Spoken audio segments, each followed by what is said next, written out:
Dad, what's wrong with the telly?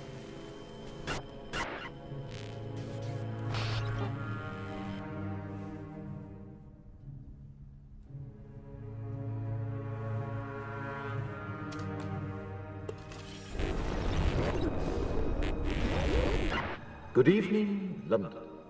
Allow me first to apologize for That's the emergency channel.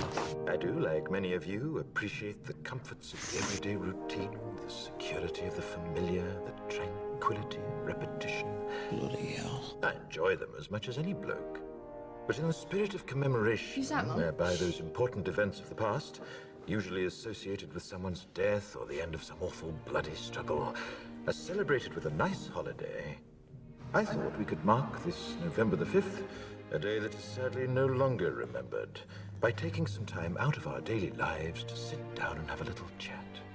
There are, of course, those who do not want us to speak. Let me think, just let me I think. suspect even now, orders are being shouted into telephones, and men with guns will soon be on their way. It's Chancellor Sutler. Damn it. Why? Because while the truncheon may be used in lieu of conversation, words will always retain their power. Words offer the means to meaning, and for those who will listen, the enunciation of truth. And the truth is, there is something terribly wrong with this country, isn't there? You designed it, sir. You wanted it foolproof. You told me every television in London. Cruelty and injustice, intolerance and oppression.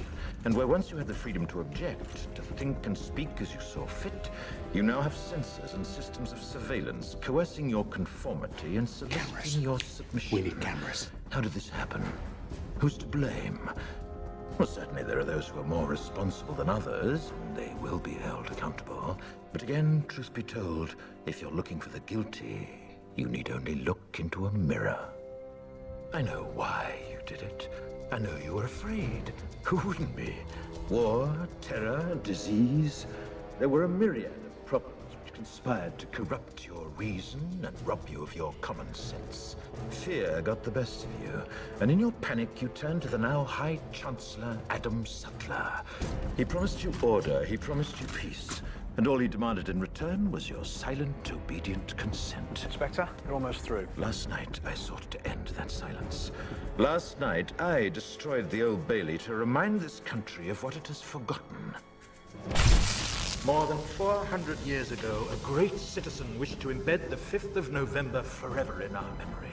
His hope was to remind the world that fairness, justice, and freedom are more than words. They are perspectives. So if you've seen nothing, if the crimes of this government remain unknown to you, then I would suggest that you allow the 5th of November to pass unmarked. But if you see what I see, if you feel as I feel, and if you would seek as I seek, then I ask you to stand beside me 1 year from tonight, outside the gates of Parliament. And together we shall give them a 5th of November that shall never, ever be forgotten.